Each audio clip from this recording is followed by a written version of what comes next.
বাবাময় পূর্ণ ঘরটা হয়ে যেদিন বাবাহীন শূন্য ঘর হবে, সেদিন টের পাবে বাবা কি ছিল।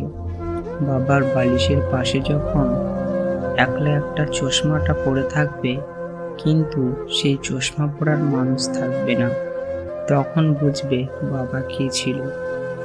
হ্যাঙ্গারে ঝোলানো বাবার সাদা পাঞ্জাবিটা যখন ঝুলবে, কিন্তু সেটা পরার মানুষ থাকবে না, তখন বুঝবে বাবা কি ছিল। বোকা দেওয়ার পর যখন মাথায় এসে হাত বোলানোর মানুষ খুঁজে পাবে না, তখন বুঝবে বাবা কি ছিল। যখন পকেটে ভর্তি টাকা থাকবে, কিন্তু মাস শেষে পকেট খরচে টাকা নিয়ে ঝগড়া করার মানুষ খুঁজে পাবে না, তখনই বুঝবে বাবা কি এবং কে ছিল। ঘুম থেকে আগে ডাকা নিয়ে প্রতিদিন মায়ের সাথে এক ধরনের মিষ্টি ঝগড়াই করো, তবুও মা পরের দিন ঠিকই আগে ঘুম থেকে ডেকে তোলে। কেন তোলে জানো? তোমার ভালোর জন্য। যেদিন সকালে মায়ের অমন মিষ্টি ডাকে তোমার ঘুম ভাঙবে না, সেদিন বুঝবে তোমার মা আর এই পৃথিবীতে নেই।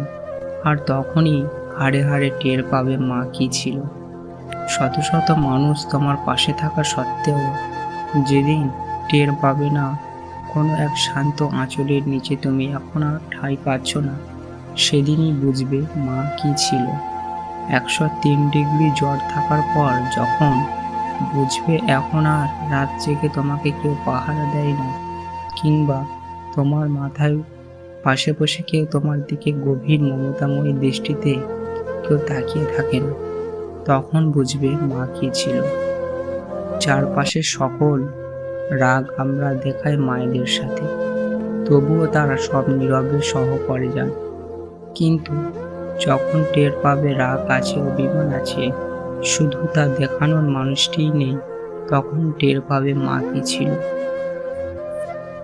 রাতে ঘুমাতে গেলে যখন টের পাবে এখন আর গভীর রাতে কেউ বুকে কাঁথা টেনে দেয় না, তখন বুঝবে মা কে এবং কি ছিল।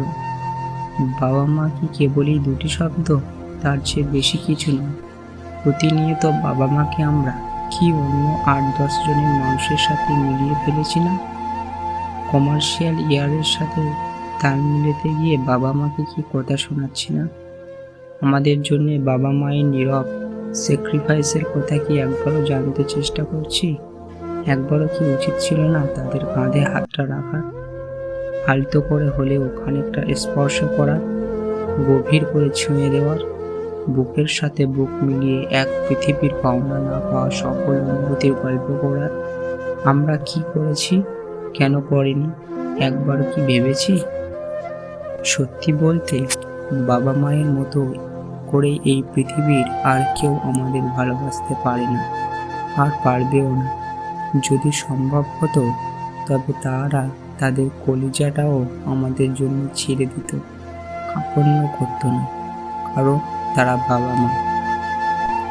যা হবার হয়েছে, চলুন না সব ভুলে যাই, সব ভুলে আমাদের বাবা মায়ের সাথে সুন্দর করে কথা বলি, খানিকটা হেসে আলতো করে ছুঁয়ে দিয়ে গভীর করে বুকে জড়িয়ে নিই তাদের।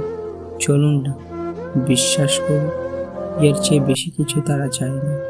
তারা আমাদের জন্য জীবনটা দিয়ে দিবে, আর বিনিময়ে কেবল আমাদের ওই হাসি মুখটাই চায়, যেন আমরা অন্তত হাসি মুখে তাদের সাথে কথা বলি। আপনি আপনার জায়গা থেকে, সে তার জায়গা থেকে, আমি আমার জায়গা থেকে এক হয়ে যখন আমরা সবাই মায়েদের জায়গা থেকে আমাদের মা বাবার সাথে হাসি মুখে কথা বলবো, তখন হয়তো পৃথিবীটাও থমকে যাবে, আর পৃথিবীটা হয়ে উঠবে মায়ার মমতা ছুঁয়ে যাওয়ার শুদ্ধ ভালোবাসা।